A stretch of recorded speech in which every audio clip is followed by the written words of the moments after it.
Block Boy Radio. Block Boy Radio. Block Boy Radio. Block Boy Radio. Block Boy Radio.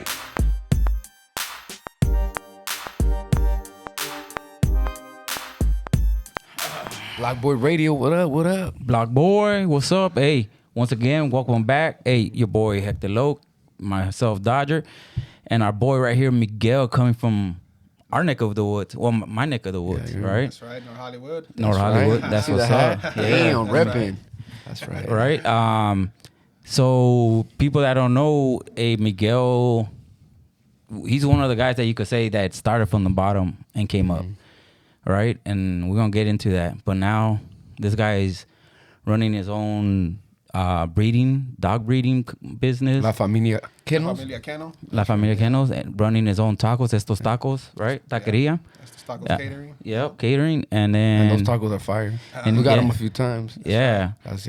And then he's also doing about to open up a shop for eyebrows and Lashes. So Yeah. this guy talking about doing everything, right? Coming from doing everything, entrepreneur. Yeah.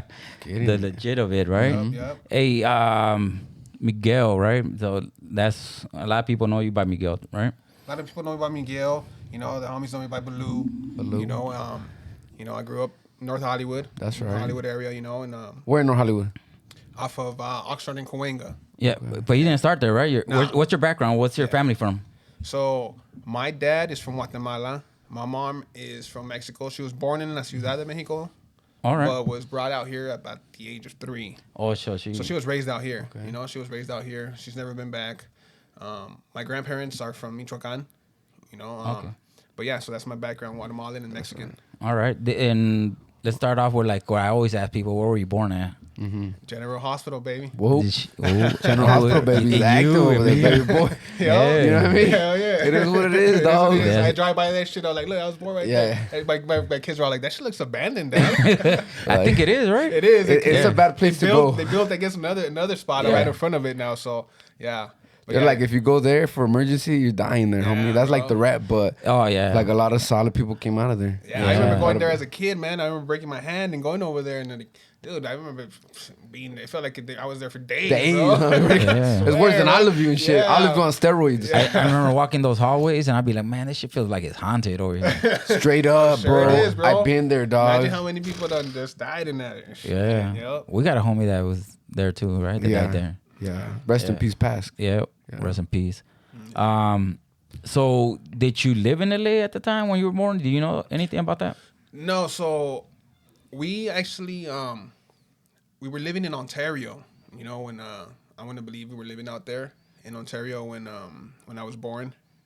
You know, and I lived out there with my mom and dad, and eventually they split up. All right. And I ended up staying out there with my dad. Okay. You know, up until 3rd grade, I stayed out there, lived with my pops. So you remember Yeah. being there 3rd grade and Yeah. going to school out there? Oh yeah, I remember it clearly. Still, I remember kindergarten, 1st grade, 3rd, 2nd grade. You know, it's crazy because I remember too is at the time, I don't know if it was common or not, but taking nothing but Spanish classes. Oh yeah? Yeah, because it wasn't like when I moved with my mom's that I started learning how to read and write English. You know, and Oh, it was, shit. Yeah, yeah. So I learned how to read and write Spanish before I learned how to read and write English. That's ESL, no? No, that's No. strictly Spanish. So, you're saying. ESL is more like English as a second language, and they kind of teach you that when you come in and you're trying to learn English. As a second language. I remember learning how to read and write in Spanish. Like my classes were strictly Spanish.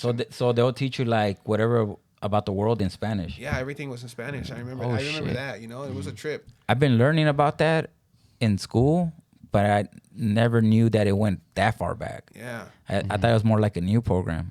yeah. So because when I remember coming into 3rd grade and like everything was brand new to me, you know, and I remember struggling with that really. You know, that English language, dude, it's difficult. Spanish to me is like, I feel like you write it and read it just like it's spelled. English, you know, you got your silent letters here and there, Yeah. you know, and they can spell the same but sound different, you know.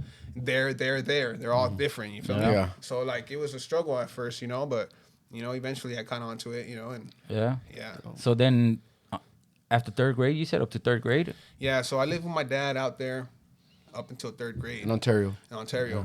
Yeah, I lived out there. And I would come visit. I would come visit my mom's. My mom lived in Burbank at the time.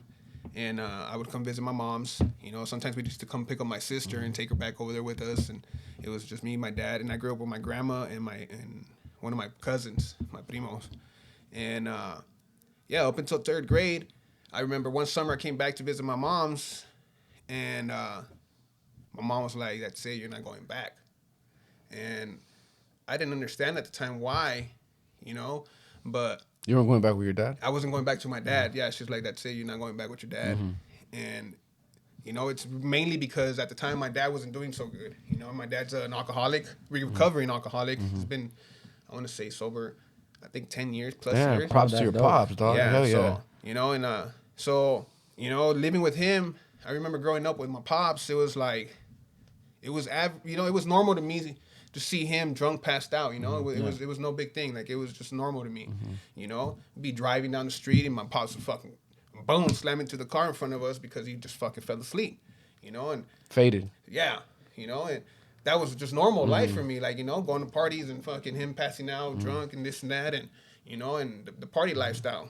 Yeah. But I remember I think what really kept my mom from letting me go back was, you know, one time I come back at the summertime and I'm telling her like, "Oh yeah, my dad, he went to jail. You know, he went to the liquor store and never came back." Fuck. You know, and me opening up and telling them that, you know, as a kid I was just speaking on it, you know, not knowing what the consequences were going to be, you know.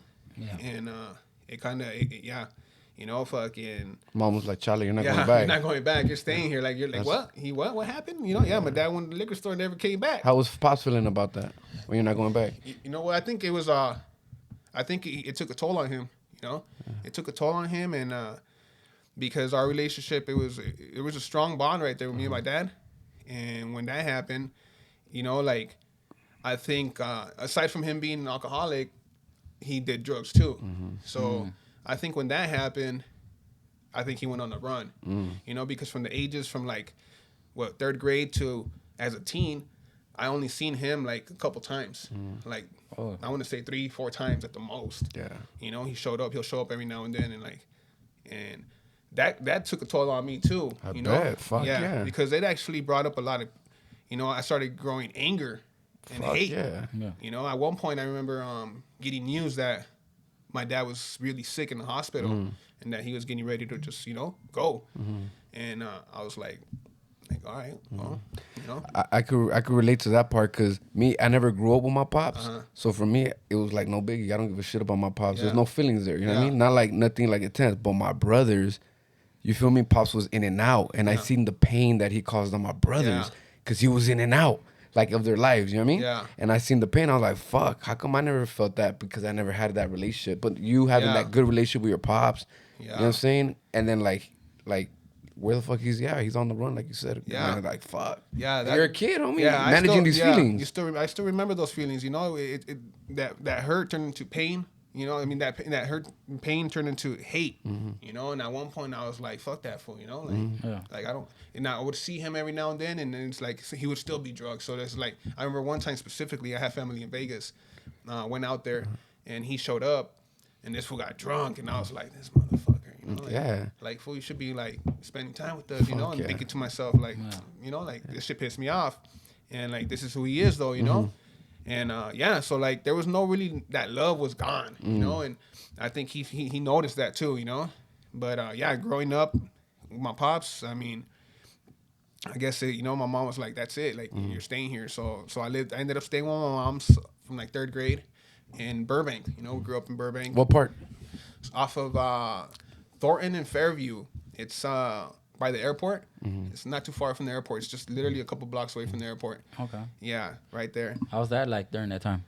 You know, actually, you know, people think Burbank and they think, oh, you know, it's Burbank. It's nice. It's pretty. Yeah. That's why I had to ask. When you say Burbank, I'm like... Which it is, you know? Yeah. But I remember growing up in that area and seeing gangs, you know? And what gang was right there where you grew up? Where I grew up, specifically, there was Playboys. You know, I had an uncle who... I have a couple uncles who one of them got into Playboys. The other one, I mean, dressed like a bang, you know, like he banged and everything. And I remember seeing them all the time. And it's funny because on the next block, I remember there used to be like this house that used to sell stuff. Their garage was converted into like a little store. Yeah. And my mom, you know, she needed something. Like, hey, go to the fucking go over there and get this for me. And I used to go and like you see all the fucking gang members fucking just chilling right there, you know. Oh shit. Yeah, and this is in Burbank, you know. So, yeah, so grew up right there up until 6th grade. You know, 6th grade. I guess my mom decided it was time for a change. We needed to go, you know. Yeah. And we just had some family members that moved to Wyoming. So that was where we were headed to. We were headed to Damn. Wyoming, bro. From LA to Wyoming? From LA, What yeah. the fuck is out there? Exactly, right? So like, I look at it now and it's like California's the most populated state. Wyoming's the least populated state, you know? So Damn. we were going to make that fucking trip out there. And, Damn, we weren't even calling Miguel. We probably would have been calling him like Mike. Hey, Yeah. Mike. Yeah, Mike. Michael. Michael. Be like Michael. Yeah, so it's a trip. So we ended up, you know, I ended up leaving. I was 6th grade. I was going to Luther at the time. And halfway about the year, you know, checked out, whatever. Luther, what is that? Luther Burbank Middle School. Okay. It's a middle school, yeah. The And, white boy middle school right there. Yeah, dude. Yeah, good education. Yeah, it was, good education. Yeah, you know what? Now as an adult, and I look back, and I remember the education that I was getting there. I remember once I entered LAUSD, and I'm like going to high school, and I'm going to math class, and I'm like, what the fuck? I learned this shit back in fucking middle school. Like shit. Ahead of the game, huh? Oh yeah, bro. I was fucking. That shit was just like. It was nothing, bro. I remember fucking my math teacher specifically. He'd be like, "How the fuck you pass this test? You ain't been here all week. How the fuck you come in here and pass this fucking test?" I was like, "Oh, it's because I learned this shit already." He just look at me and be like, shake his head and shit, you know, like if you only fucking put more effort into this, you know, which I regret now, you know. But yeah, Luther, man. I remember I was in honors classes and I was surrounded by like little Asians and white boys, and I was the only fucking male Hispanic in that class. Damn. You know, and I used to hate it, bro. You know, I just felt out of place, you know, awkward, you know, and it just wasn't for me, you know. That school just wasn't like, you know. I remember once I went to LAUSD, I was like, okay, like Yeah, this is like more like home. yeah, I could feel this vibe right here, you know. But yeah, so 6th grade, my mom decided to get up and go, you know. So here we are on the way to Wyoming, and you know, loaded up the van. We had a big old family vans, you know, those big old paisa vans. Yeah. And shit. So we're on our way. I'm not sure how far we were into the road, but I remember on the way there, our van starts overheating. You know, so my stepdad pulls over and he did whatever he did in order for it to go back. We weren't no longer going there. We just had to turn back and go back and see what we were gonna do about it, you know. So we came back. We ended up going to my grandma's house or my grandma's apartment. She was currently living in Burbank also, but more towards like the Glendale area, over there by the Burbank Mall, not too far from there. So we were there. I want to say maybe a couple months, because I know we were there long enough for my mom to put me back into school out there. I started going to John Muir Middle School, which is up in the hills. Damn. Yeah, I don't even know these schools. I But they're in the valley. yeah. John Muir. No, but it's Luther. Burbank Hills. Yeah, yeah, okay. Burbank Hills. Yeah, it was a right. nice school, really nice school, big school, you know. And so I ended up finishing 6th grade.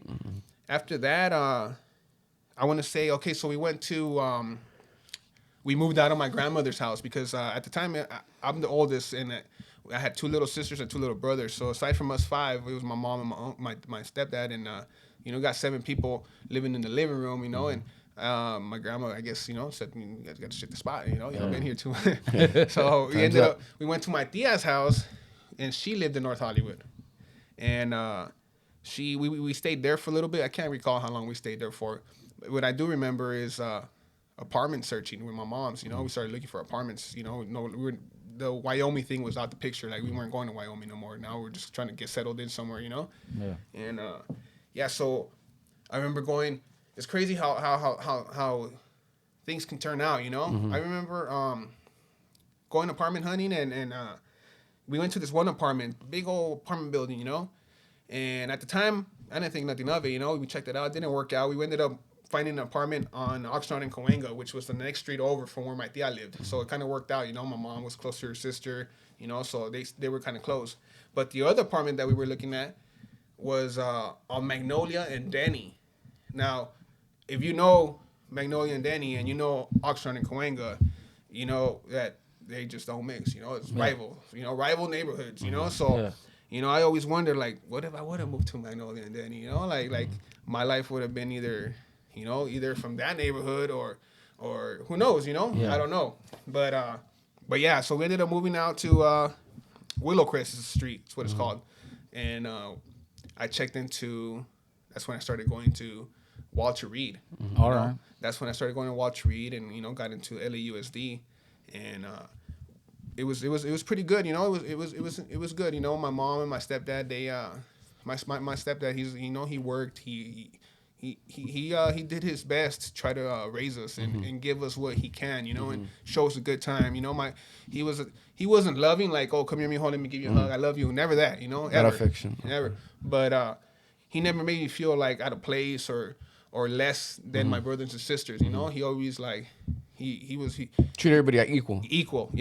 You know, and he was the type to like always want to do something like, oh, this weekend like we're gonna take you guys to Chuck E. Cheese activities or Knott's Berry Farm. You know, that's dope. Like we weren't living lavish, but he was trying to make the most out of what we did have. You get me? That's dope. Yeah, you know, and I look back now and I think I credit all of a lot of my the ways of me being to the way he was, you know, and it's like I try to do the same with my kids, and but yeah, so my dad, he tried to do what he could, but unfortunately it didn't work out with him and my mom's, you know. Your stepdad and your mom. Yeah, my stepdad and my mom's, they didn't work out for them, you know. They ended up splitting up. I want to say at about ninth grade, ninth grade. Walter Reed. Well, Walter Reed. I finished Walter Reed. Okay. And then ninth grade is when I went to North Hollywood High. Okay. Oh, so you're already in high school. Before we go to North Hollywood, how was it during middle school in Walter Reed? Like, were you like very into school? Were you getting into trouble? Were you? You know what? No, I didn't get in trouble. I was So good. you were just like chilling. I was chilling. I didn't get good grades though, man. I always had the potential to do it. I just never had the drive. You know. Is it the driver, or is it like just because you knew so much it was boring to you? No, it wasn't that. You know, I just I don't think I had the drive to. I didn't realize how good it would have been if I fucking dedicated myself to school. You know. Were your parents highlighting education as a value at home? They did it. It wasn't like what was like a value that they instilled, like work, fucking respect. What was some values that your mom was pushing? You know what? That was probably something we lacked of, you know, values, and my mom's didn't really push much on us like that, you know, and I see that now on my brothers and sisters, you know. The reason I'm so outgoing and fucking like, you know, entrepreneur and let's do this, I credit a lot of that to my wife, you know. My wife's just the one that kind of like always pushing me to be better, do better, you know. That's dope. Yeah. Shouts out to the wifey. Yeah, definitely, bro. She's definitely motivated me to do a lot of things, you know, and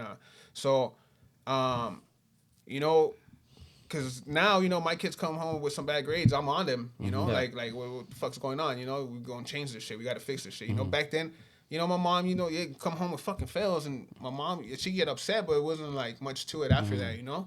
So maybe there wasn't, you know, the lack of discipline on my mom's part, you know, and you know, I as a kid, I remember too, I would be defiant sometimes towards my stepdad, you know, and I don't know if he maybe didn't feel like he had the full potential to like discipline and correct me like he should have, you know, as he would want to maybe, but I wish there would have been more structure as far as that goes in school wise, you know, because I feel like I could have gone a long way, you know. And now you're doing that with your kids. Yeah. So you're already breaking the cycle. Trying, brother. That's right. Yeah, trying. Hell yeah. You know, it's hard to break that cycle because I feel like you know, that's our habits. Yeah. That's the fuck. Yeah. It's like we're fucking. That's all I was modeled and shown. Is like hard. Like what the fuck? There's another way. What the fuck you talking about, homie? Exactly. Yeah, I feel that. Yeah, but yeah, my grades weren't good in middle school, man. They weren't good. You know, I was in honors classes and stuff like that, but I was failing all of them. You know, not because I didn't know what to do or I was struggling, but just because I wasn't going home and doing my homework. You know, I wasn't going. You know, I'll go to school, you know, and do my, you know, pay attention and do this. You know, I wouldn't really get in trouble in class. But, like, once I was out that door, like, that's it. Like, I'm not worried You weren't about into that. Yeah. What were you into during that time? What were you getting into? What caught your eye? in your mind? I can't recall, man. Honestly, I was fresh to the LAUSD, and I felt like there was a lot more people that I could relate to, So I was, making friends here and there, and met a couple of friends that, they weren't into bad shit, They were good friends, and it wasn't until like when I got into high school that I kind of started fucking wilding out, because at the same time, that's when my pops and my mom split up, So now like there's completely no fucking what's the word I'm looking for, like Foundation, no structure, and And the routine's broken because the routine of every weekend we got something to do, right? Yeah. And now stepdad, that was the one. Yeah, stepdad's out. They were having issues. I know my mom at the time too. She was struggling with depression. So I think that took a toll on their relationship. I really don't know what their relationship, what their issues were. I never really seen them fight or anything like that. But I do remember my mom going through a phase where depression. I mean, she even got put in the hospital at one point. Attempted suicide at one point. And that was. I'm sure that wasn't easy on my stepdad. And it wasn't easy on us. I'll tell you that. But kind of that's when it felt like it started breaking up. Family started breaking up. And eventually pops was gone. He was gone, and it was just moms and my brothers and sisters, and all your brothers and you stayed with mom? Yeah, we stayed with mom. Yeah, we stayed with mom right there, and so now I'm like, ninth grade, about 13 going on 14, and I always listened up until then, my mom, hey, can I go there? Nah, okay, I wouldn't go, Now she's like, yeah, that's fine, so I remember, I remember specifically going to this little house party, and smoking weed for the first time, getting drunk. At 13? Yeah. I come home. No, I don't come home. I wake up the next day, and I'm like, not remembering where the fuck, and I'm like, oh, shit. I already knew I was in trouble.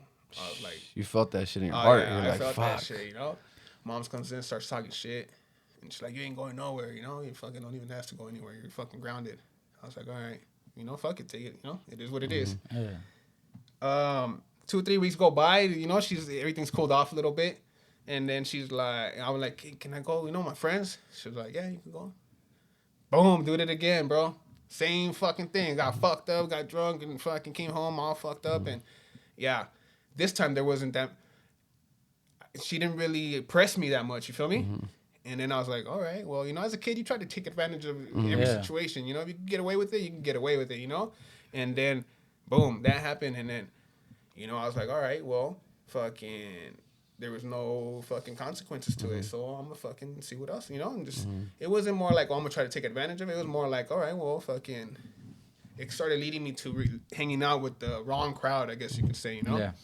Where I grew up, it was, it's Clanton's neighborhood, and I started hanging out with some of the homies, and little by little started fucking getting caught up in gangbanging. It started. I feel like I was always attracted to it. With your uncles? Yeah, with my uncles. Setting, I had an uncle already. He started banging and shit. So, I was shaving my head. I was already shaving my head even in middle school. I wasn't dressing like a fucking gang member, but I was shaving my head. And yeah, so, I started hanging out with the homies, and little by little, one thing led to another, and next thing you know, I'm banging the hood now, And what age did you start gangbanging? I started hanging in with the homies at 14. 14 gangbanging? Yeah, 9th grade, man. After 9th grade, towards the end of 9th grade, that's when, that's it. That was my last year in school, That was, I 10th grade, I went back, but it was more like I had to go back because my mom would have got in trouble if I wasn't going to school. Oh, okay. You feel me? So you just go just to show up? Yeah, just to show up. Just fucking show up during lunch and shit like that. Just fucking not with the intentions to learn, and more the intentions to just fucking fuck around. Yeah. So what high school? North Hollywood High. North Hollywood High. Yeah, I completed 9th grade. That summer, I want to say, was when it all went downhill from there. Yeah. Like most summers. Yeah. For kids. Yeah. Summers are fun. Yeah, man. At the time, sometimes it's fun, but later on, Do you be remember fuck. like your first activity like you're like, oh shit, this shit's real. I'm like really doing this shit. Like I'm really gangbang. banging. Oh yeah, I remember the first day I kicked into the hood, man. Yeah, it was. I still remember that day like if it was yesterday, man. I remember I had a friend of mine. He's like, "Hey, you want to go with me?" He had got kicked out of his house and he had nowhere to go. So I asked my mom like, "Hey, you think he can stay at our house?" So he's like, "Yeah, he can stay." You know. So here he comes with this fucking. I still remember his shopping cart, dog. He used to live on Kittredge behind the Target. And here he comes with the shopping cart full of shit, you know. And then he's all like, he used to come to the pad and he wouldn't want to take me to the hood. He's like, "Nah, fool, I ain't gonna take you. You know, you stay here." And one day he's like, "Fuck it, then let's go," you know. So I go kick it. And we're chilling, you know, and we're chilling in the alley, and there's like, you know, I want to say about 15 heads, you know, playing pool, fucking smoking weed and drinking, and I'm like, oh shit, I like this, you know, and fucking, I remember the homie's like, hey, fool, you gotta tell your little homie to go, you know, it's time to go, and then he's like, hey, you gotta go, fool, and then I remember another homie being like, just let the little homie stay, if he wants to stay, let him go with us, and he's like, you want to go with us? I was like, yeah. He's like, all right. Boom, he hands me a machete, dog. A machete. So I was like, what the fuck, a machete? Where we go? He's like, oh, we're going to take a little walk right now. So I was like, all right. And here we are. We walking to Magnolia and Denny, dog. All the way. We walked all the way over there and fucking, you know, then we walked back. And then we walked to fucking Clybourne. And then we walked back, you know, and yeah, we went out there fucking game banging for the first day, you know, on a mission, machete. with the fucking machete, you know. Damn. And that's crazy, right? That you go to the neighborhood that you're supposed to probably move into. Exactly, you know, that's what I always trip out on, you know, like I could have easily fucking grown up right there to where I moved over here, you know, and it would have been vice versa, you know, fucking, but yeah, life's a trip, man, and that was the first day I fucking kicked it in the neighborhood, and after that it was on. I was like, oh, I like this. Yeah. I don't know, it was the rush, you know, the fucking, the adrenaline was just kicking, you know, and I think if I had my pops at the house, you know, to fucking restraining me from fucking going out there and being out there so much, it probably would have been different. But I didn't have no fucking rules. There was like you know, free to do what I wanted. You know, my mom at the time, when they split up, my mom wasn't doing so good. You know, she was working nights, so I would stay home with my brothers and sisters babysitting and, you know, kicking it with the homies and shit, you know?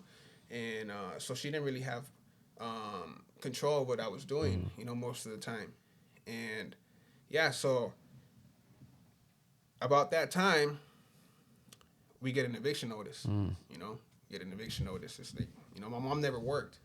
You know, the whole time growing up, my mom wasn't working. It was my dad that was working, you know? My mom she was a stay-at-home mom. Taking care of the house. Taking care of the house, make sure there was a meal for Pops when he got home, you know? Clothes was washed and shit like that, you know? And I still remember getting that eviction notice and my mom being like, we gotta go. And we really didn't have nowhere to go, you know? My mom ended up leaving. I ended up staying in the apartment. And until the fucking sheriffs came knocking on the doors. Damn. Yeah. And after that, pretty much started running the streets, you know? My mama, I think she bounced around for a little bit. She bounced around from motel to motel, and, you know, with my brothers and sisters and me, while I bounced around with the homies, you know. How old were you at that time? I want to say 15. Oh shit! So you're like kind of like homeless at 15 Yeah, on your pretty own. much. Yeah, yeah, Or on your own, like. yeah. Damn. Yeah, That's crazy. Yeah, it was crazy, bro. Fucking, we didn't really have nowhere to call home, you know. Eventually, my mom ended up moving in with my grandma. And Back in Burbank? No, my grandma at the time, she was living in Arleta. She ended up moving from Burbank. She ended up moving to Granada Hills, and then from Granada Hills, she ended up moving to Arleta. And, you know, I would go there, you know, and for a little bit, I would stay there, you know, but I was rarely ever there, you know. I'd come and go, kind of just show up a few days. After being gone for a few days, I show up, you know, shower up, and then dip again, you know.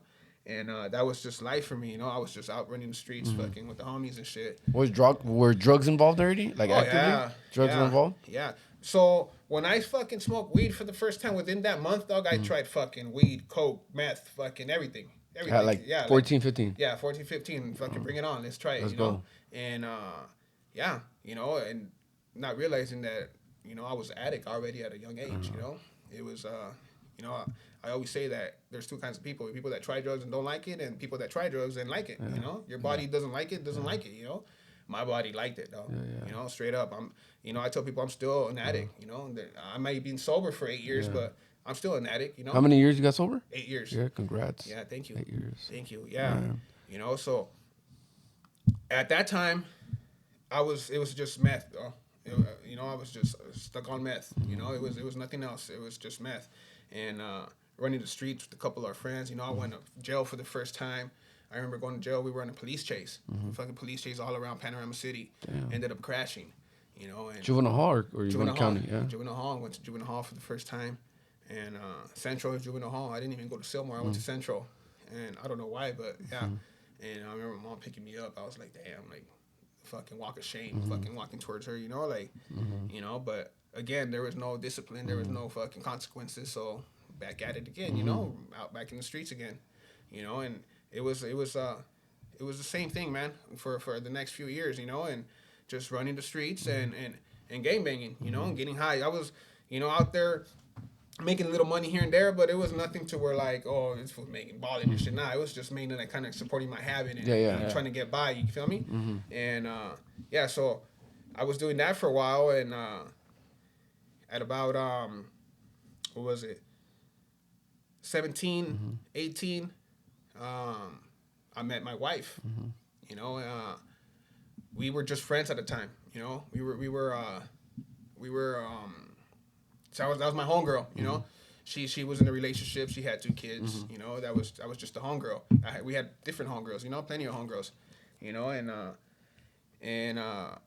started hanging out, you know. I remember one time we're chilling, posted, and I was like, hey man, I'm trying to go to TJ, you know. And she's like, oh, I'll take you. I was like, all right, you'll take me? She's like, yeah, I'll take you.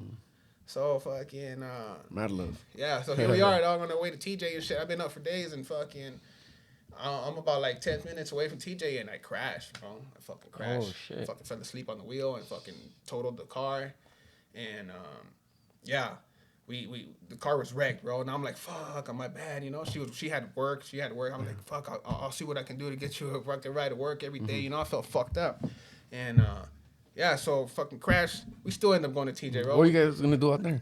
It was my mom's. This was, I want to say, it must have been like the day before my mom's birthday. My mom's birthday is December 29, and I was like, hey, I want to go to TJ and get my mom a bird because we had a parrot growing up, you know, and then I wanted to get her a parrot, you know.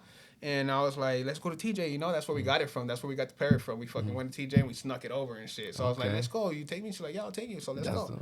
So we went, and so we out there. We crashed. We don't make it, you know. The fucking cops come. They're like, what the fuck happened, you know? And fell asleep on the wheel. They're like, all right, well, I'm going to get a tow truck to get your car out of the fucking freeway. And you guys deal with it, you know? You guys didn't hit nobody, so you're good. They take it, they fucking put it at a gas station, and we're at the gas station, and we're like, fuck. And then we see some car parked right there, and then there's some fool. You can tell he's swinging. You know, if it was on one, he's over there fucking in his trunk, and I was like, all right, I'm gonna go hit this for a ride, you know. So we walk over there like, hey man, you smoke? He's all like, yeah, like I got some shit, you know. You can give me a ride to TJ. This fool takes us to TJ. Oh. So we get to TJ, dog, and it's not even the season for parrots, dog. So we fucking did this trip for nothing, you know. Fucking here we are, in fucking TJ with no vehicle now, stuck out there. And straight mission, huh? Yeah, straight mission. So my wife, or my friend at the time, she calls her friend to come pick us up. And again, we had been up for a while, so we get this little fucking Momo and shit, and it's a little awkward because she's my friend, you know. So there's like a little bed. We're gonna try to get some sleep, you know. And it was never like, oh, I'm gonna try to get at her. Nothing. Yeah. It was more like, that's my homegirl, you know. So whatever. Her friend comes down from fucking North Hollywood, or no, her friend I think lived in Chatsworth. Comes from Chatsworth all the way to TJ to pick us up. And at the time, you know, this is when cell phones were first coming out. So like each cell phone had a specific charger. Like it wasn't like, wow, it said fucking, you know, you can universal. Nah, it was like you need that specific charger. Well, her phone had died. I had a phone. I had that Nokia brick one. That's right. Our phones had died, you know. So I guess her friend went out there and was calling us, and we're out. We're passed out. We don't wake up until the following day, and then we somehow we get a hold of her, and she's like, we fucking went out there mad, you know, like we fucking went out there to pick you up, and you guys didn't fucking answer, and we're like, fuck, what do we do? Like, all right, like we didn't have much money, bro. I remember having like I don't know. And we found this fucking guy that was selling a fucking bus, like a ride to LA, but you had to pay him in TJ, and you got to meet the van on the United States, you know? And we're like, damn, should we trust this guy? Like, are they gonna fucking, is he really like legit, or is he gonna get us for our money? Because this is all we got left, you know? I was like, fuck. We went for it. We ain't got no other choice, you know? So we gave him the money. Sure enough, we went to the other side, and yeah, they fucking took us to LA. Oh, they did? LA, yeah. Oh, I thought you said they took us for a ride and bullshit. Yeah, no, so it was a whole van load. It was like at least, it was a 15 passenger van, so there was at least 15 people there, you know? Drop us off in LA, and at this time, I think it's, December 30th, 31st, probably New Year's Eve. And we get to the LA, and then we have to find a way down to the valley. I'm not sure if the orange line or the red line was up at the time, but we finally make it to the valley. We get to my girl's apartment where she was staying at the time in Pacoima, and her roommates taking off to Vegas. So like we get there, and this fool's like getting ready to go, and we're like, "Where you going?" He's like, "Oh, we're going to Vegas." Like, "You guys want to go?" I was like, hell yeah. Hell yeah. Like, we just came from TJ, homie. Hell yeah. That shit didn't work out that good. It didn't work out, but we're going to go party it up right now in Vegas, you know? And fucking, so here we are, dog. Just freshly back from fucking TJ on a mean-ass mission. Yeah. And in no hesitation, like, all right, let's go to Vegas. Roll. You know, I have primos. I have family in Vegas. To today, I still do, you know? So I call up my cousin, like, hey, primo, I'm going to Vegas, you know? Let's kick it. They're like, all right. And at the time, you know, Kelly got that weed, you know, so my primo smoked, so I was like, don't trip, I'm gonna take some fucking bomb-ass shit. I was chronic, I don't even think they had Kush at the time, you know? So I was like, I'm gonna take some bomb-ass chronic, fool, don't trip. So I was there with the fat-ass sack, you know, I go with the Henny bottle and shit. And I don't know if you guys ever been to Vegas for New Year's Eve. Never. Nah. But they closed down the streets, the whole strip, and there's no cars, and it's just, like, packed. The whole fucking street, you're walking on the street, people are partying, and we get there, I get to my primo's house, and we're like, all right, let's go, you know, let's go to the strip. So we all go to the strip, and we're fucking partying and fucking smoking. And it's, you know, it's just, the vibe there was fucking dope, you know? Partying. Yeah, just chilling. I mean, just the whole scene there was just dope, you know? And to the day, it's like one of the funnest nights that I've had, you know? And yeah, so fucking went on. Old Town Vegas? Is Old Town Vegas? Nah, this is on the main strip. On the main strip, yeah. Yeah, so we did that, and then, you know, we were out there for the weekend. We ended up coming back, and, yeah, so that was just one little crazy story that I had, you know, before you know, with my wife and all that. But, you know, and eventually, we do end up hooking up, you know? We end up hooking up, but what was it? Maybe a month later, yeah, because our anniversary is February 1st, so this was New Year's. And that's right. My boy remembers the day. Yeah. You better remember that shit. Wife, you watching, she be like, all right. Yeah. So, you know, so whatever, we ended up hooking up, and a couple weeks into it, she's like, or maybe like a month into it, because my son was born in January, so this had to be March, April. About April, she's like, I'm pregnant, and I'm like, what? How old are you? I'm 18. Okay. 18. She already has 2 kids. Okay. She had a 3-year-old and a 9-month-old, you know? And I'm like, oh, shit. You know, at the time, my mom was, she was no longer staying at my grandma's. My grandma had moved out of the Arleta house. So now, like, literally had nowhere to go, you know? They were staying at some lady's house and shit, and, like, they were literally, like, living in the backyard and shit, you know? So my brothers and sisters were all kind of, like, you know, just... It was a struggle for them. I didn't know what it was like growing up for them, because I wasn't there for, you know, growing up with them. But, you know, when, you know, you see your mom and your brothers and siblings sleeping in a tent, you feel me? Like, it's like, it fucking hits home, you know? It's like, it hurts and shit, you know?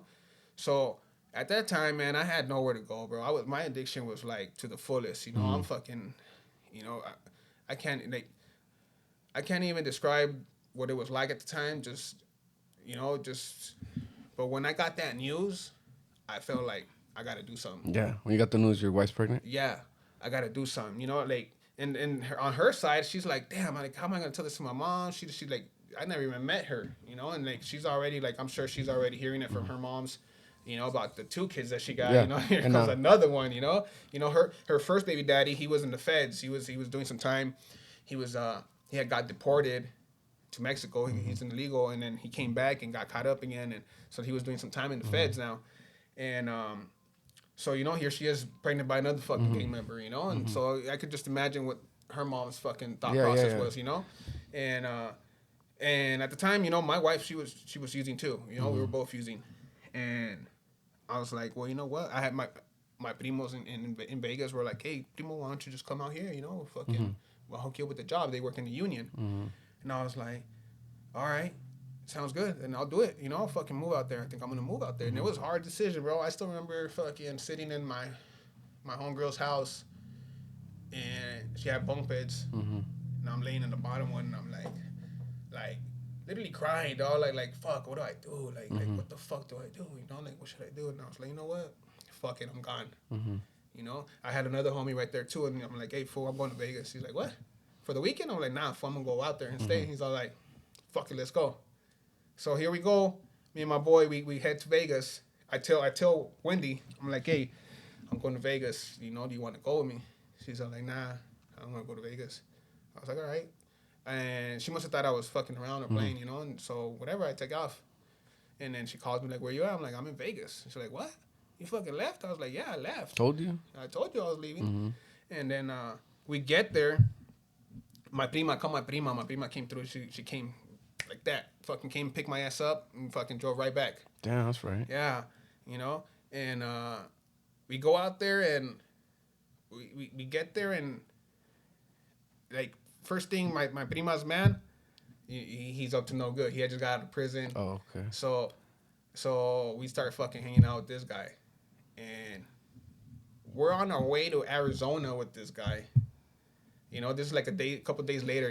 He's getting high. We're getting high with him. He's like, "You want to go to Arizona with me? I'm gonna go hit a lick." Oh, yeah. I told him, "So you want to go?" He's like, "Yeah, let's go." Fuck it. So here we are on the way to fucking Arizona. I'm like, hold up. We're driving. We're taking off, and I was like, I was like, hold up, Miguel. What the fuck are you doing? Like, hold up. I'm like, hey, you know what, dog? My bad, fool, but I can't go with you. And my boy's like, what happened? I'm like, fool, if we're gonna be fucking up, we might as well go back to the hood and fuck up. We're over here in Vegas and shit. Like, fuck that, Yeah. So, like, fuck it, let's go back then. So we came back. We came back to the hood, and then I linked up with Wendy, and I'm like, hey, look, man, we could fucking go to Vegas. My cousin said we could go out there, fucking. The second time around, she's like, all right, let's go. Let's go to Vegas. So we had a little whip. We had a little fucking bucket, and we decided to go to Vegas. Here we are, fucking on the way to Vegas. A couple fucking bags of clothes is all we had, to our name, just clothes in the whip. We get there, and unfortunately, my primo couldn't get me into the union. He's all like, oh, you know what, primo, you came too late, man. Which I did. I hesitated. I was hesitant to go back again, And, I was still high at the time, so I wasn't, fucking one day turned into 3, and then 3 turned into a week, So it took me a couple weeks to finally get back to Vegas. And it didn't work out. I'm like, all right, you know what? It's all good. So I went, got me a newspaper, looked up the classifieds, and looked at all the job offerings. And that's the old school way of looking. Yeah, that was the only way, right? That's the only way, right? The classifieds. And again, this is Wendy telling me, because I had never looked for a fucking job before, Yeah. So like, yeah, look at the classifieds. So whatever we go, there's like 5 different spots, and I'm like, hey, primo, can you tell me how to get? He's like, yeah, look, let me draw you a map. You fucking draw me a little map. Here's the locations. All right, like tomorrow I'm gonna go look for these jobs. I go a couple spots, and it was like, towards the end of the day, it was down to the last one, and I was like, I'm like, you want to go to that one? She's like, nah. I was like, let's just go check it out, Let's go. We've been driving around all day already, burnt out. This is in August, so you figure it's fucking 115 degrees out there, dog. And we got a bucket, and they ain't got no AC, dog, So, times are tough. Yeah, so whatever, dog. We go, and I walk into the spot, and I'm like, hey, you guys hiring? They're like, we're not hiring, but I can let you talk to the boss. And I'm like, all right. So he comes out, fucking Fred. I remember his name, Fred Henderson. He's a little white boy from Chicago. He comes out. He's all like, you ever worked before? I'm like, nah, I've never worked before in my life. This would be my first job. I just moved from California, and I'm looking to work. Got a baby coming. He's like, all right, come in on Monday. I was like, what? I still get goosebumps. I was like, what? I fucking walked down. I'm like, I start Monday. She's like, no way. I was like, what? Yeah, we fucking start Monday. She's like, oh, hell yeah. I go back to my cousin's house. I'm like, Primo, guess what? I got a job. He's like, get the fuck out of here. Fool. I was like, yeah, fool, I got a job. He's Where, like, where "For was real?" this at? In Vegas. No, where Oh, though? it was at a fucking tile distributor. So I walked into the wrong spot. The people next to them were hiring. Oh. Yeah, the people next to them sold like wholesale, like chips and sodas and waters and shit like that. That's where you're supposed to go. Yeah, I walked into the wrong spot though, and fucking it worked out. It worked out, and fucking I'm like, Primo, I fucking work. I start work Mondays. I'm like, hell yeah, that's good, And they were gonna start me off, I think, at $10 an hour. This is back in 2005. 2005, yeah, because my son was born 2006. So, it was good. It was good money. You feel me? cool. It was good, and then so I start working there, and it's cool. I'm working in a warehouse. Fucking this towel distributor. I mean, they were getting so much traffic, dog. In the morning, like for the first 3 hours, started at 6 in the morning, from like 6 to 9, just loading up contractors, pulling up with their trucks, the tile, the setting materials, nonstop. And there was some other food that worked in the warehouse. He was from Echo Park. Damn. So it was a cool little vibe, And he was older. He was a lot older, and he put me up on game. Like, look, fool, this is what you want to do, this, and this. And I was like, all right, cool, hell yeah. He wasn't the type, to like fucking try to shine you off and not show you the ropes. He was like fool. Especially maybe because I was a homie. He fucking, he fucking right away kind of took me under his wing. Like, yeah, look, fool, this is what you want to do, this, and that. So. Fucking first week comes by and boom, my first paycheck, dog. I was like, damn, hell yeah, And That feels good on the first check. Oh yeah, and then my cousins are like, look, fool, just save that, save it, save it, save the next few ones, and then get yourself your own spot. And I was like, all right. So boom, by the third week, I was like, all right, I got enough for a fucking, So we started looking for an apartment, and we go and we find this 2-bedroom apartment. And 2-bedroom, 1 bath for $550. We needed the $550 the first and last month. So you're looking at $1,500, $1,600. After the third week, I was like, oh, we got it, And they ran our credit and everything, and we didn't have no credit at the time, so they're like, yeah, you guys are good, you guys, boom. They hand us the keys, dog. I was like, what? Like, we're gonna know a fucking apartment. Yeah, that's fucking dope. So walk into my apartment, dog, and the best feeling in the world, Walked in there with fucking just bags of clothes and that's it. It ain't no fucking couch. Didn't have nothing, just fucking clothes. And yeah, bro, it was the best fucking feeling, man. And here we are, our first apartment. You're at 19 or 18? I was getting ready to turn 19 because this was in August. So you're already independent, got your own spot at that time. Yeah, 19, cool. bro. How long you stayed out there in Vegas? I was there for about 4 years. Oh, you were? Yeah, so, okay, I get this apartment, right? And then at the time, remember, my mom's not fucking doing so good either. My sister, I bring my sister. My sister at the time, she's 3 years younger than me, so she's 16, and then I have a tia who, I'm the oldest of 7. My tia also had 7. So I got a lot of little cousins running around. She fucking, at the time, had her kids taken away. So they were in foster homes. And they left. They ran away from the foster homes. So I had my primo and my prima, who at the time were like also 16 and maybe 14, fucking hit me up like, hey. They ran away and wanted to show you? So they fucking went out there too. That's right. So, and then aside from that, I had my other prima who was also 16, from the same tia. She had a daughter, and since she was in foster home, they wanted to take her daughter away. She's 16 with a baby, and they want to take her baby away. So she calls me. She's like, Primo, like, I'm gonna leave, but I got nowhere to go. And I was like, well, come on down, That's right. And it's funny because prior to that, her baby daddy, he's from Violent, and I was like, I remember one time she tried to introduce me to them. I'm like, I don't want to see that fool. Don't ever bring me around him, Like, at the time, I was young and dumb and shit, so I was like active and shit, like, fuck that, I ain't meeting him. But when she called me, I was like, no hesitation, like, yeah. And she's like, but I'm gonna come. Can Jaime come? And I was like, yeah, fucking bring him over. I'll get him a job, Fucking, I had at that spot where I was at, it was pretty cool, and I had already got somebody else a job there. It turns out that when I went to Vegas, there's a lot of people that from Cali that moved to Vegas. So I ran into a couple friends, and I ran into one of my friends, and he was working at a carniceria warehouse. And then I was like, hey, fool, fucking, want me to see if I can get you where I'm at? And sure enough, fucking, he made it. I got him in. So, now I got the homie right there. And then when my prima called, I was like, yeah, I think I can get him in. And so they came down, and yeah, I got him a job, and he started working with me. He started working with me at the fucking warehouse, and so now it's like, I got my sister living with me. I got my prima and her family, and my other primo. They're all. Everybody's pulling up to Vegas to go chill with Miguel. And during this whole time, you're like sobered up or something? Nah. So I wasn't getting high like I was before. Like it wasn't like 24/7, Prior to going to Vegas, yeah, it was 24/7, fucking I'm getting high the whole time. When I was in Vegas, it was more like, I gotta work. But on the weekends, I ain't working, so, So you're partying on the weekend only? Yeah, so I was partying on the weekends, fucking getting high on the weekends. And you were able to handle it still, and still work and all good. Yeah, come Monday, it's fucking burnt out, but by Tuesday, I'll be good to go again, fucking, so and, yeah. And what about wifey? She's using all through the week? Yeah. She's using through the week? No, through the week? Nah. Yeah, she wasn't using through the week. It was just, we fucking buy a sack and fucking get high and then we finish and that was it, Okay. So, yeah, it was,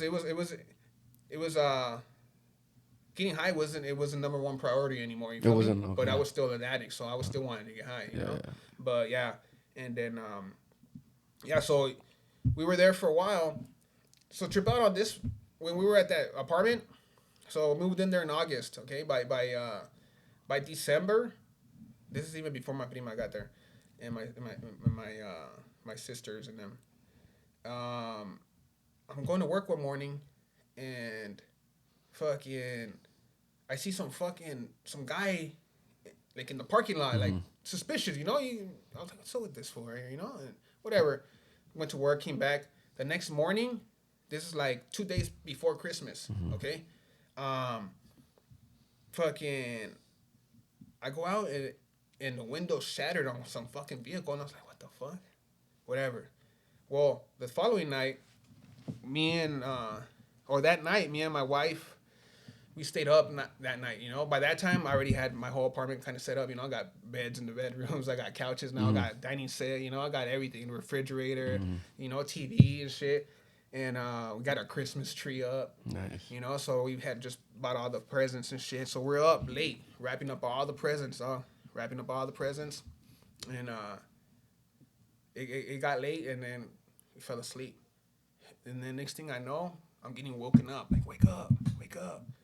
And it's my neighbor. They're from like the Dominican Republic. They look black, but they talk Spanish, And she's like, levántate, la cama se está quemando. Like, the house is burning. I was like, what the fuck?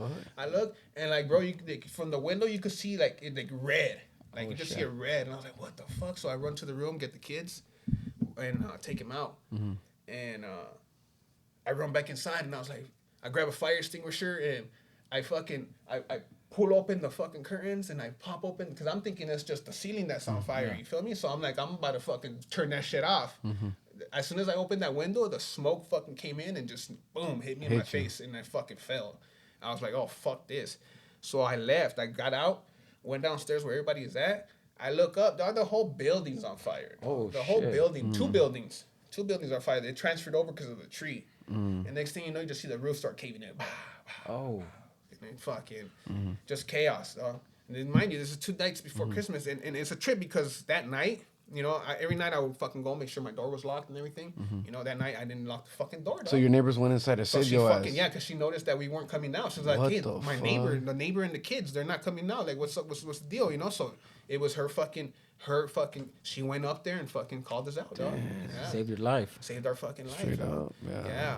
So that was a trip. That night was a trip because fucking, who knows, if she would have never gone in, dog, we would have fucking died in our fucking easy sleep and shit. with all the smoke and all that burned up. That smoke, man, it fucking, now I know why they tell you stop, drop, and roll, because that smoke will fuck you up.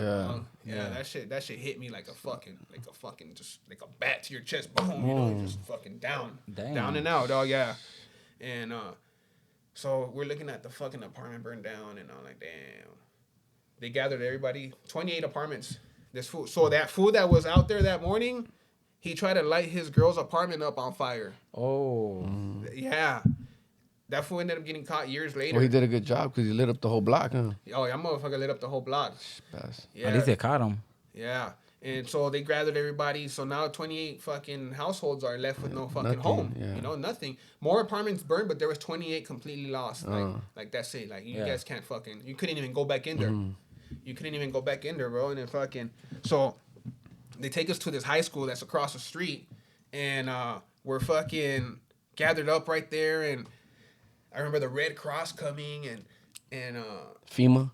all kinds of different not FEMA. organizations. I don't even FEMA's know. national disaster. Red Cross is they good, start, though. and then they start giving us vouchers to like, here's a voucher for you to a furniture place. So Ooh. they start fucking locating us to different. It was like this apartment complex had more apartments, you know. So they send us to another apartment complex. They were gonna get us situated, you know. And then we get there, and it's like the apartment building was nice, really nice.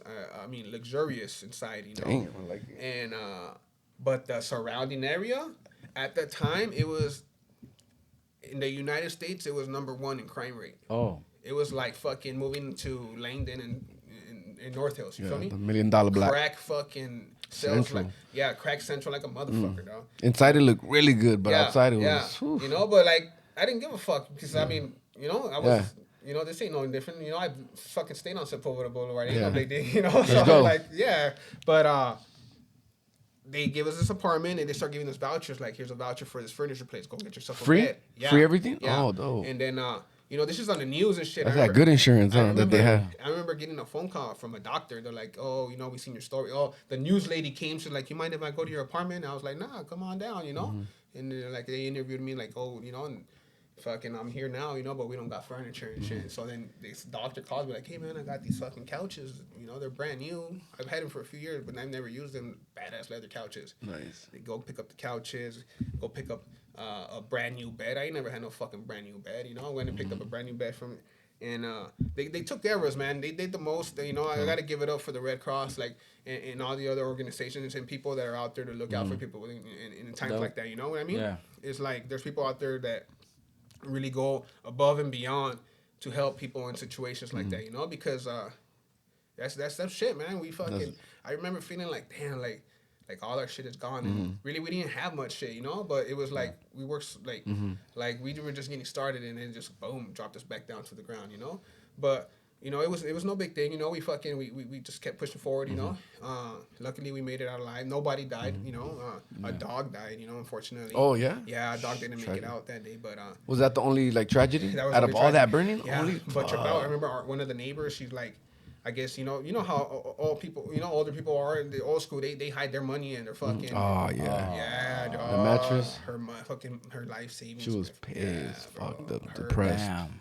Yeah, you know, and yeah, but other than that, you know, I'm sure, you know, if my house was to burn down now, I think it hurt a lot more because I got a lot more memories and shit. You know what I mean? At the time, it was like, I kind of, you know, it is what it is, but we just fucking keep pushing and shit. But yeah, and then right after that, when I got that new apartment, that's when my primas and my sister, They all pulled up? Yeah, that's when they started pulling up, and you know, and we started fucking our life out there. My prima ended up getting her own spot. I got her her man a fucking job. They got their own spot. My sister ended up having a baby with some dude out there, and they got their own spot. And we all ended up moving to the same apartment building away from there, though. We kind of went up towards North Las Vegas, and then eventually my mom came out there. She was out there with us for a little bit. She got her own spot. It wasn't for my mom, though. She didn't like it. She ended up coming back, and then she ended up leaving my other brother and sister there.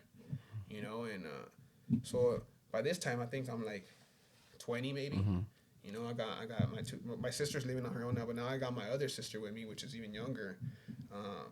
She's probably 16 at the time, so I had to enroll her to fucking high school, and I had my brother with me. I had to enroll him to middle school. You know. Damn, so you're like fucking big brother / father. Yeah. You're doing the most. You know, I had my prima with me too. She was running the streets. This is another prima, my younger prima, and you know, I kind of took them all in, you know, because I knew what they had out here. They didn't have shit out here, you know, just running the streets, you know, and I was like, as long as I have a spot, y'all got a spot too, you know. So Dope.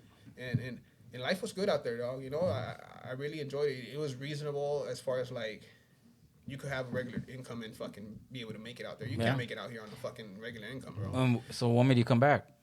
I didn't want to come back, but so I'm taking my kids to school one morning or daycare. They weren't even going to school. They were fucking in preschool and daycare, and I'm loading them up in the vehicle, and they're like, Santizo, put your hands up. I was like, oh fuck, I was on the run. Prior to leaving to Vegas, I had got caught up. I bailed out, and I just never went back to court. You know. So in Vegas, they were serving you the warning. So yeah, fuck. So I I was out and whatever, they were undercovers. They seen that I had the kids. I'm like, hey, can I take my kids upstairs? You know, and they're like, yeah, all right, just take them up. You know, floating movements. You know, just nice and easy. Grab my kids. You know, take them up. Wake up windy. I'm like, hey. She's like, what the fuck? Like, she's all shocked and shit. Like, I gotta go. You know, fucking. They're like, yeah, he's gonna go. You know, and they take me to the county out there. First time being in the county. I had been to juveniles fucking out here, and so they take me to the county, and they're like, look, man, if LA doesn't come and pick you up in 30 days, then we got to release you, you know? And I was like, all right. So the days are counting. I'm counting the days, and I'm like, fuck, I don't, you know, I hope they don't come pick me up. Like on the 28th day, these motherfuckers come. Bastards. Yeah. The 28th day. Giving you false hope and shit. And then about get like, nope, you coming to LA. Yeah, they come. They bust you back or on a van or in a car? So trip out on that.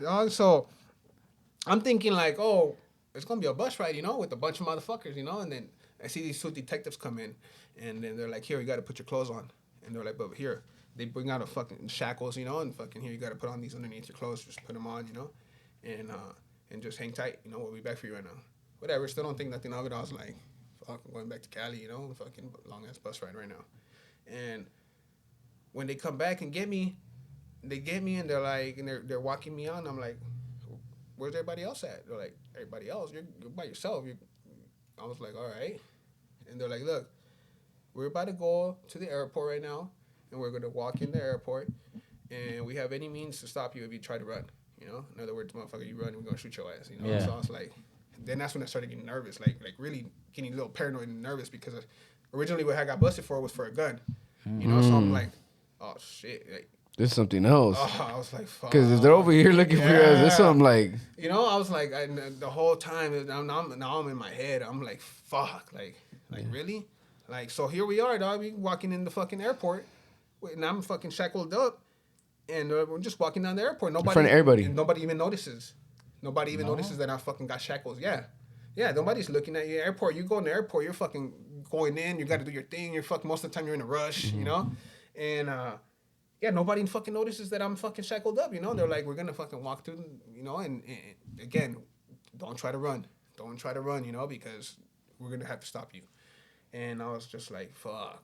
I'm fucking like, now I'm scared, you know? Yeah. Straight up, I'm fucking scared. I was like, fuck, like, what the fuck they find on that fucking gun, you know? And I was like, anyways, we fucking get to the airplane, and it's a small little fucking, like, it's not no big-ass airplane. It's like, I don't know, maybe fucking 50 people in that airplane. It's a smaller one, you know? Yeah. And we get back to LAX, and we hop in the vehicle, and we're driving.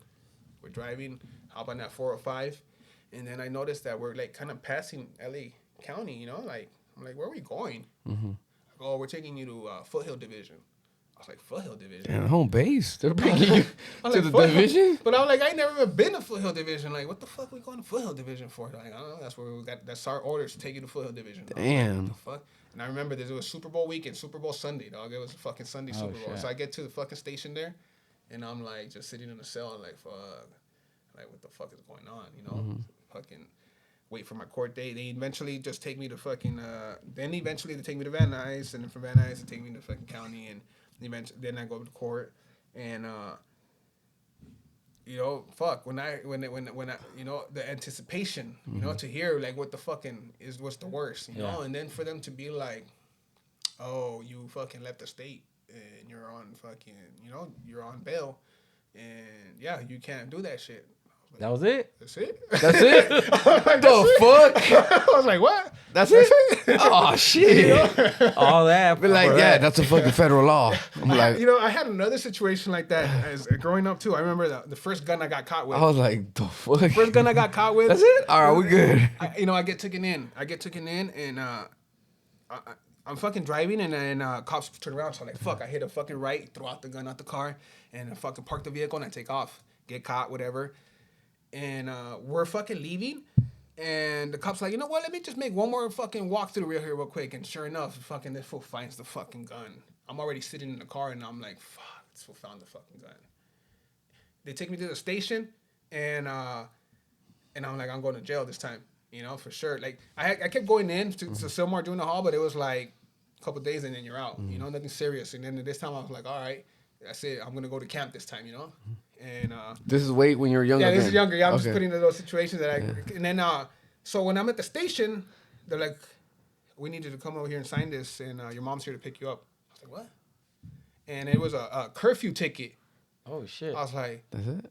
fuck it. Say I ain't less. even gonna ask what the fuck happened to the gun, I was like, yeah, fucking yeah. But that was same thing, I'm sitting in court, and I'm fucking scared. My palms are sweaty as fuck, and I'm like, oh shit, I'm about to hear some bad news, And then they're like, yeah, you left the state without fucking something, whatever, and legal terms and shit, and they're like, I forgot how much. 10 days and a $1,000 fine. I was there for a couple months and shit. I was there for a couple months, and then eventually, I got released. I got released, and fucking my job in Vegas was still holding my spot. Damn. So- What'd you tell him? That I got busted. You told him straight Yeah. up? I And told- Fred? What was his name? Fred Anderson, yeah. He Fred. held it. He was like, don't try, I got you, bro. Yeah, fucking. That fool was a He real liked one, you. huh? Yeah, he liked me. He And liked the then- Holly, huh? Mind you, fucking. So at this time, but Fred, I don't know what it was with him, but I mean, he didn't fucking. I guess he wasn't like he didn't judge us. You feel me? Because I ended up getting I got Hyman, and I got two of my homies, and one of them was from Logan Heights, and the other one, and then you got the fools from Echo Park. There was two brothers working there from Echo Park, and so like this fool didn't give a fuck. He just needed somebody to work for him, Yeah. Anyways, so I get released, and I go check in with PO, and I'm like, hey, look, this and this and this. I got my family in Vegas. They're like, all right, well, let's try to get you transferred out there. So we set in for the transfer, and just transfer my case out there. And then Vegas was like, nope, we don't want him. So they're like, yeah, it got denied. I was like, fuck. So your family comes back? No, I was like, all right, well, I'm still going. I didn't tell them that, Yeah. But so I still went back, fucking. So now I'm coming down every month to report, and Fred knows this. I'm like, hey, Fred, I got to go back every month and report. And he's like, all right, that's fine. So I would fucking come. I used to take a bus. There was this fucking bus, and he used to drop me off right there on fucking Van Nuys and Lower Canyon. From there, I'd fucking catch the Van Nuys bus and go to fucking the probation office and check in. Everything's good. Test real quick. I'm out. Take off right back to Vegas. And fucking, I did that for, I don't know, maybe a year. They didn't trip out? shit. They didn't trip out They didn't know. again? They didn't run up on the same shit? So one day, I get a phone call. And I'm like, hello? I'm like, yeah, Miguel? I'm like, yeah. He's like, this is your probation officer. I'm here at your house. My mother-in-law's house, And I was like, if you're not here in the next 30 minutes, I'm issuing an arrest warrant for you. I was like, oh, fuck. I'm like, I'm in Palmdale. I can't make it there. They're like, well, you better find a way. Yeah. I was like, fuck. So hopped on the bus that same night, came down to his office the next morning. I'm like, I walked up in, I'm like, hey, man, look, I'm still living in Vegas. You told him like that. I'm still living in Vegas. And they're like, all right, turn around. Fucking back me up, dog. Fucking took me, busted me again and shit. And went to court. And the judge was like, you know what, Miguel? We know that you're doing good out there. It shows, you haven't been fucking cited or nothing like that. But the rules are the rules. You got to come back, man. And they gave me a joint suspension at that time. It was 3-year joint suspension, meaning that I got violated. They're sending you to fucking join, but they're suspending it, So you're going to get released. But if you get caught up again, those 3 years, you got to go back.